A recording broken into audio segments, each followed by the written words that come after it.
Imagina que eres un esclavo, no de un capataz o de un amo en particular, sino de todo un imperio que ha decidido que tu existencia es una amenaza, que tu única función es construir las ciudades que ellos habitan mientras tú vives en la miseria. Suena cruel, ¿verdad? Pues esta es la realidad de los israelitas en el antiguo Egipto, una historia de miedo, opresión y la inexplicable vitalidad de un pueblo que se negaba a ser extinguido. En este video, nos sumergiremos en el inicio del libro del Éxodo para descubrir cómo una familia se convirtió en una nación, y cómo la servidumbre amarga se transformó en un grito de libertad que resonó por los siglos.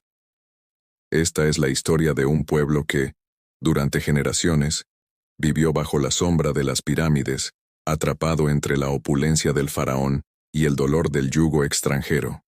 Es, en palabras del libro del Éxodo, capítulo 1, la historia del sufrimiento de los israelitas en Egipto, una historia que ha perdurado milenios, evocando preguntas sobre poder, opresión y la resistencia del espíritu humano.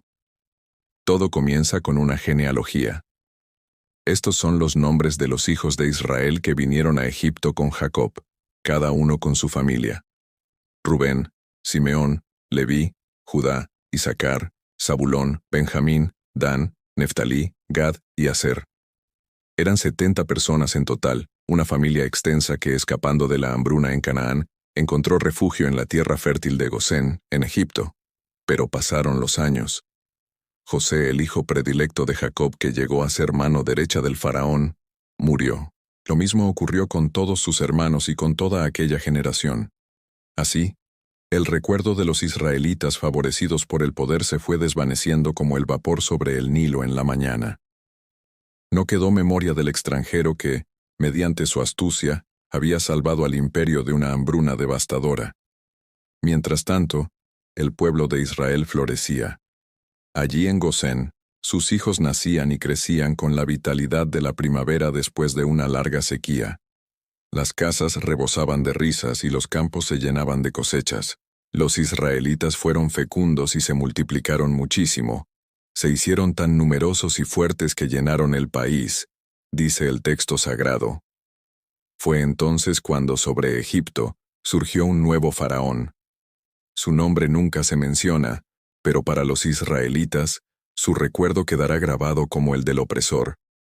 Un líder pragmático, cauteloso, tal vez incluso paranoico ante la amenaza que percibía en aquel pueblo extranjero. He aquí, el pueblo de los hijos de Israel es más numeroso y más fuerte que nosotros, pensó. Su temor era claro: que, en caso de guerra, los israelitas se unieran a los enemigos de Egipto y pusieran en peligro la estabilidad del reino.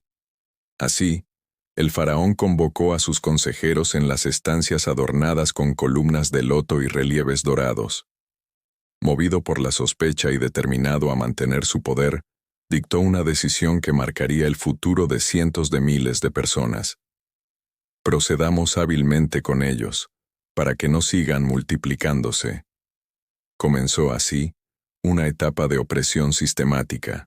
Egipto se transformó en un reino de cadenas invisibles, donde el hierro de la labor forzada se sentía en cada músculo de los hijos de Israel. Se designaron capataces para someterlos a trabajos forzados. Los campos del delta rugieron de actividad. Bajo el inclemente sol africano, manos extrañas levantaron depósitos, ciudades enteras. Pitón y Ramsés, dos monumentos a la ingeniería y a la opresión. Los israelitas transportaban adobe, moldeando ladrillos y arrastrando piedras bajo la mirada vigilante de los capataces egipcios. El sudor les corría por la espalda. Las palmas de sus manos se volvían callosas, y muchos caían agotados antes que el día llegara a su fin. Aquella tierra que una vez les dio alimento y refugio se tornó amarga, marcada por los gritos de dolor y el retumbar de los látigos. Pero cuanto más los oprimían, más se multiplicaban. Egipto, en vez de ver menguar la presencia de aquel pueblo, contempló cómo los israelitas crecían, y con ese crecimiento, el temor de los egipcios se transformó en odio y angustia. El faraón intensificó aún más su represión, asumió que debía sofocar cualquier signo de esperanza o resistencia. En cada calle de Gosén, en cada esquina del mercado, la voz de la vigilancia se hacía presente. El libro relata: los egipcios hicieron servir a los israelitas con crueldad y les amargaron la vida con dura servidumbre en la fabricación de barro y ladrillos y en toda clase de trabajos del campo. No solo construían, también eran forzados a cultivar los campos, a arar la tierra que no les pertenecía, sabiendo que lo que cosechaban iría a los graneros de quienes los esclavizaban. Los lamentos y las oraciones se mezclaban con el polvo y la arena del desierto. Pero, aún así, los israelitas seguían prosperando, se multiplicaban en número y en esperanza.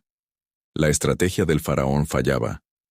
Frenar la vitalidad de un pueblo no es sencillo cuando éste no renuncia a su identidad, ni siquiera en medio del sufrimiento. Fue entonces cuando el faraón tomó una decisión aún más brutal, cruzando la frontera entre la opresión y la crueldad absoluta.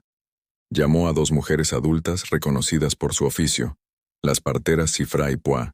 En los pasillos de palacio, entre murallas cubiertas de jeroglíficos y estatuas de grandes dioses, les dio una orden que dejaría una cicatriz indeleble en la memoria colectiva de Israel. Cuando ayudéis a las mujeres hebreas en sus partos, fijaos en el sexo del recién nacido. Si es varón, dadle muerte. Si es mujer, dejadla con vida. Había nacido el miedo institucional. No solo se buscaba explotar el cuerpo de los israelitas, sino también extinguir su futuro. Sin embargo, Sifra y Púa temieron a Dios más que al faraón. Ellas no eran simplemente ejecutoras de una orden. Eran conscientes de su papel en la perpetuidad de su pueblo y rechazaron la solicitud del monarca. Al ser convocadas de nuevo ante el faraón, sentadas frente al trono en un ambiente cargado de tensión, respondieron con astucia. Las mujeres hebreas no son como las egipcias. Son robustas y dan a luz antes de que lleguemos. El faraón, frustrado y furioso, no halló en ellas complicidad, pero tampoco pudo probar desobediencia. Pero el faraón no cedió. Si no era posible eliminar a los varones desde dentro, buscaría la cooperación de su pueblo. Así, emitió una orden pública, resonando en el corazón del imperio. Todo hijo varón que nazca, echadlo al Nilo, pero a toda hija, dejadla con vida. En todo Egipto, los habitantes sabían ahora que debían ser cómplices de la política de exterminio. Una llamada al pueblo egipcio para que mantuviera la supremacía, incluso a través del crimen. El Nilo, antaño símbolo de vida y prosperidad, se volvía ahora cauce de muerte. El río al que los egipcios rendían culto sería también tumba de inocentes. Así fue como la tierra de Egipto, crisol de culturas y riquezas, se transformó en el lugar del grito sofocado y la desesperanza colectiva para los israelitas. En medio de este sufrimiento, la vida seguía su curso con una mezcla de miedo y esperanza. Se susurraban oraciones en las casas, mientras afuera el sonido de los guardias vigilando, los peones trabajando hasta el límite de sus fuerzas, y el llanto de madres temerosas llenaban el aire. El relato del Éxodo, aunque apenas comienza, ya anuncia una promesa. Que el dolor es solo el preludio de la liberación, que la opresión, por más atroz que sea, no apaga el deseo de libertad. Así termina este primer capítulo. Los israelitas sumidos en amargura y servidumbre, Egipto gobernado por un faraón temeroso y despiadado, y un pueblo extranjero aferrado a la esperanza. Entre sombras y ruinas, se va gestando, sin que aún nadie lo sospeche, el inicio de una de las epopeyas más grandes de la humanidad. Si esta historia te ha conmovido, no dejes de acompañarnos en el próximo episodio para descubrir cómo, en medio de la noche más oscura, empieza a germinar la semilla de la liberación. Así, el libro del Éxodo nos deja al borde de un precipicio, con un pueblo subyugado y un faraón que ha cruzado la línea de la inhumanidad. Egipto, el gran imperio, no solo buscaba explotar a los israelitas, sino extinguir su futuro, ahogando a sus bebés varones en el río Nilo. Pero, ¿qué ocurre cuando la opresión llega a su punto más alto? La historia nos enseña que es precisamente en ese momento cuando la resistencia encuentra su fuerza, cuando la fe se vuelve inquebrantable. Este primer capítulo es solo el prólogo de una de las epopeyas más inspiradoras de la historia. Nos recuerda que el dolor no es el final de la historia, sino a menudo, el inicio de la lucha por la libertad. Si te ha conmovido esta historia de sufrimiento y esperanza, no te pierdas el próximo episodio, donde veremos cómo, de la forma más inesperada, emerge un líder que lo cambiará todo. Si te ha gustado el video, no olvides suscribirte y activar la campanita para que no te pierdas el siguiente. Nos vemos.